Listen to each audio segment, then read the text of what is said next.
ಪ್ರಧಾನಿ ನರೇಂದ್ರ ಮೋದಿ ಅವರ ತಾಯಿಯ ಹೆಸರಿನಲ್ಲಿ ಗಿಡ ನೆಡಿ ಅಭಿಯಾನ ಮತ್ತು ವಿಶ್ವ ಪರಿಸರ ದಿನಾಚರಣೆ ಹಿನ್ನೆಲೆಯಲ್ಲಿ ಕೂಡ್ಲಿಗಿ ಸಾವಯವ ತೋಟಗಾರಿಕಾ ನೆಡುತೋಪು ಯೋಜನೆಗೆ ಕೇಂದ್ರ ಹಣಕಾಸು ಸಚಿವೆ ನಿರ್ಮಲಾ ಸೀತಾರಾಮನ್ ಚಾಲನೆ ನೀಡಿದರು.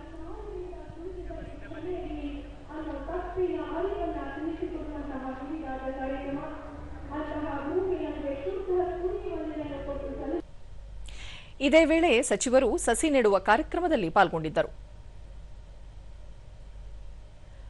ಬಳಿಕ ಸ್ಥಳೀಯರು, ವಿದ್ಯಾರ್ಥಿಗಳು ಮತ್ತು ಅಧಿಕಾರಿಗಳಿಂದ ಮಾಹಿತಿ ಪಡೆದುಕೊಂಡರು. ಈ ಕುರಿತು ಸಾಮಾಜಿಕ ಜಾಲತಾಣದಲ್ಲಿ ಮಾಹಿತಿ ಹಂಚಿಕೊಂಡಿರುವ ಸಚಿವರು, ಕೂಡ್ಲಿಗಿ ಸಾವಯವ ತೋಟಗಾರಿಕಾ ನೆಡುತೋಪು ಯೋಜನೆಯ ಮೊದಲ ಹಂತ 160 ಎಕರೆ ಪ್ರದೇಶ ಒಳಗೊಂಡಿದ್ದು 50,000 ಸಸಿ ನೆಡುವ ಉದ್ದೇಶ ಹೊಂದಲಾಗಿದೆ. ಈ ಪ್ರದೇಶದಲ್ಲಿ ಹುಣಸೆ, ನೆಲ್ಲಿಕಾಯಿ, ನುಗ್ಗೆ, ಸೀತಾಫಲ ಗಿಡಗಳನ್ನು ನೆಡಲಾಗುತ್ತದೆ.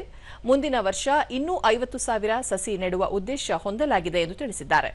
ಕೂಡ್ಲಿಗಿಯ ಒಣಭೂಮಿ ಹವಾಮಾನಕ್ಕೆ ಸೂಕ್ತ ಕೃಷಿಯನ್ನು ಉತ್ತೇಜಿಸಲಿದೆ.